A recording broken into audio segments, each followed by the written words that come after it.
魏无羡打着哈欠走出房门，正准备伸个懒腰，感觉骨头啪的响了一声，随即作罢，接着走路的脚步也有点虚浮。蓝思追正在门外，见魏无羡衣衫微敞，不自然地移开目光。魏前辈，韩光君说至少要用午饭，所以……魏无羡应了一声，声音有点哑。他人呢？蓝思追道：韩光君下山去了，说最迟傍晚便回。魏无羡笑了一声，摇摇头道：他定是去会那什么易为春了。哎，蓝湛这人真是……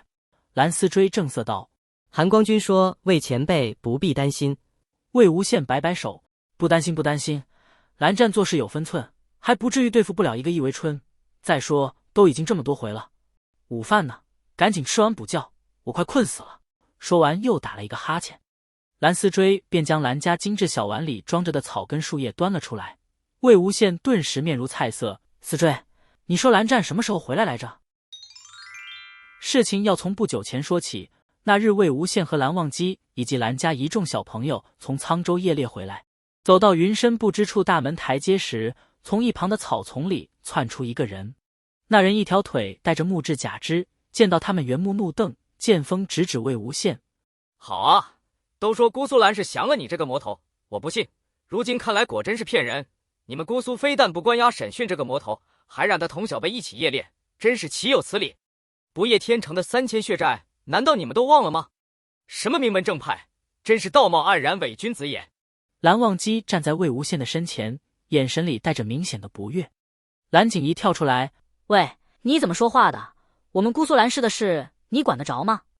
蓝思追认出他就是伏魔洞前那位自称被魏无羡斩断条腿的中年修士，道：易先生，魏前辈他已经是死过一次的人，乱葬岗时他还救过你一命。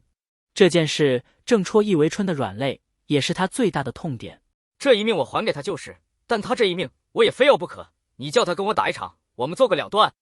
魏无羡终于忍不住了，从蓝忘机身后走出来：实在不好意思，我不想要你的命，也不会给你赎命。我本想我们各活各的，相忘于江湖，但你若非要纠缠，我也不是不能打。蓝忘机淡淡的看他一眼：魏婴。魏无羡听到蓝忘机这一声，方才暗暗憋了许久的怒气顿时烟消云散，闷声道：不是我想打，这不是他先挑衅我的。声音越说越小声，然后泄气道：好好好，不打不打。易为春见魏无羡如此听蓝忘机的话，在他面前毫无脾气，顿感诧异，粗声怒喝道：你们到底打不打？蓝忘机往前一步，将魏无羡挡在身后。先与我比过。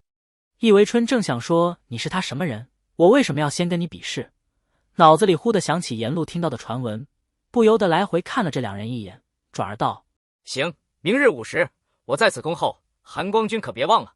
说完就遁入草丛。从那日起，易为春隔3差5就要来找韩光君比试，固执地认为只有赢过蓝忘机才有资格挑战魏无羡，每落败一次就对魏无羡多一分憎恶。昨日魏无羡正和蓝忘机吃饭，蓝思追和蓝景怡跑过来，说易为春通知了守门门生，明早又要与韩光君比试。蓝忘机的表情一如既往的波澜不惊，但魏无羡知道蓝忘机近日为处理云深大小事务，已经很久没有休息了，现在好不容易闲下来，易为春还要来烦他，而且想到这个麻烦还是自己引到蓝忘机身上的，魏无羡就忍不了，当夜将陈情从墙上取下来，准备亲自下山会会那个易为春。蓝忘机在他起身时便醒了，不容分说将人拦住，告诉他不许去。魏无羡本可以正开的，后来因为某些事他就没有去成，第二天直接睡了一日，此事暂不详表。总之，蓝忘机傍晚回来的时候告诉他，易为春以后不会来了。原来易为春上云深找夷陵老祖报仇的事已经传遍整个修真界，人们只听说魏无羡和蓝忘机自小不和，关系极差，后来魏无羡走火入魔，二人更是水火不容。传闻现在夷陵老祖被关押在云深不知处的地牢里反省，韩光俊不允许别人找他寻仇，是想净化他超度他，让他真正挫骨扬灰，灰飞烟灭，省得被杀后化作厉鬼怨煞寻仇。海光君为了增个修真界的太平，用心良苦，这个易为春真是不知好歹。传闻韩光君为了看管好这个魔头，日夜吃住都和他在一起，啧，真是辛苦。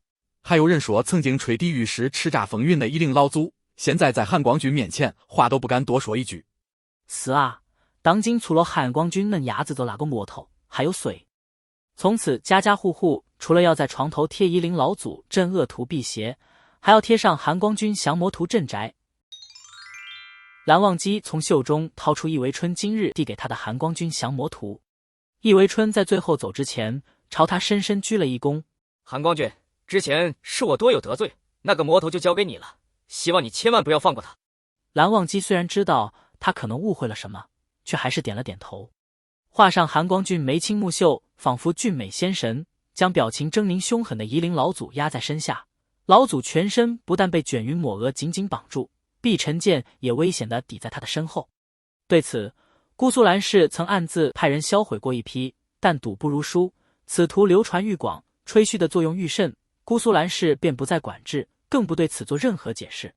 魏无羡摸着下巴，不公平不公平，怎么把你画这么好看，我就画得这么丑。蓝忘机将那张韩光君降魔图收起来放到一边，将餐盒打开，道：此图失真，吃饭吧。魏无羡看着蓝忘机，突然贼兮兮一笑。蓝忘机放好碗筷，直起身来看他，用眼神询问他什么事。魏无羡蹭到蓝忘机身边，此图并非完全假造，你不觉得他某些地方倒抓住了精髓？蓝忘机耳间飞上一层薄红，将筷子放到他手中。吃饭。魏无羡看了眼满桌的菜，问道：蓝湛，今天不给我放辣子了吗？蓝忘机道：暂不宜食辛辣。魏无羡一边扒拉着菜粥，一边道：都怪你，我今天睡到午膳都没醒，四追给我留了一堆菜叶，你叔父知道了，一定又给我加一项好吃懒做的罪名。蓝忘机道：怪我。虽然没有辣子，但魏无羡还是乖乖吃干净了一桌好菜，心道：蓝湛的厨艺真是越发精进了，他都不是很想去采邑镇那家湘菜馆了。吃饱喝足后，魏无羡就倒在地上躺尸，蓝忘机坐在檀木长戟前批阅小辈们的页列笔记，见状提醒道：地上凉，到踏上去。魏无羡没有起身，而是滚了2圈，滚到蓝忘机身边，顺着蓝忘机往他身上爬，挤进他和长戟的中间，像八爪鱼一样紧紧抱着他。不想去，你给我暖暖。蓝忘机愣了一下，随即环住他的腰，把他往怀里又箍紧些。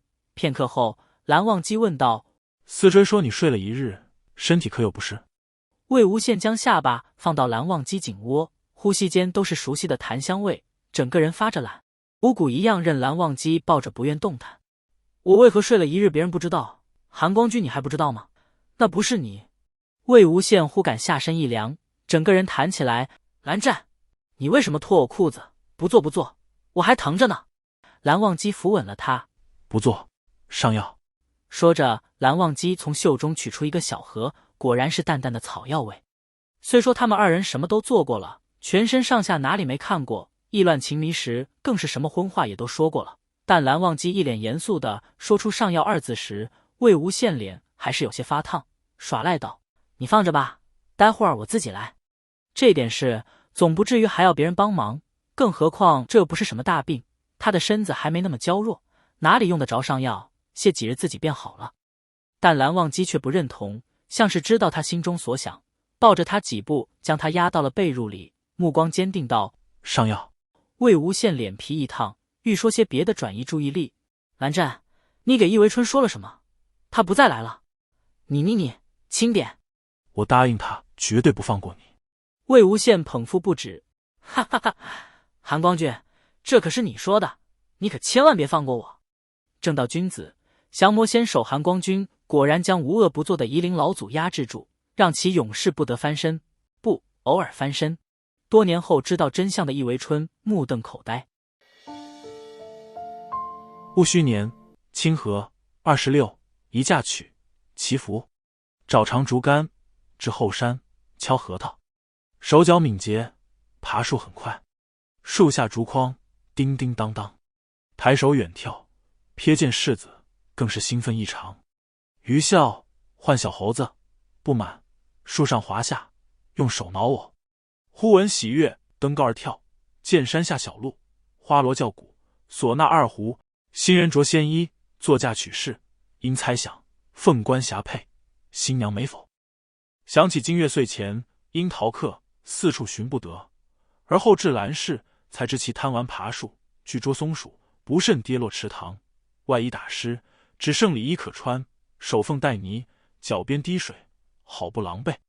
同窗笑，少年也笑，白为镜，红为艳，妇如凝瓷，眉目疏朗。叔父大怒，狂生，不法乃尔！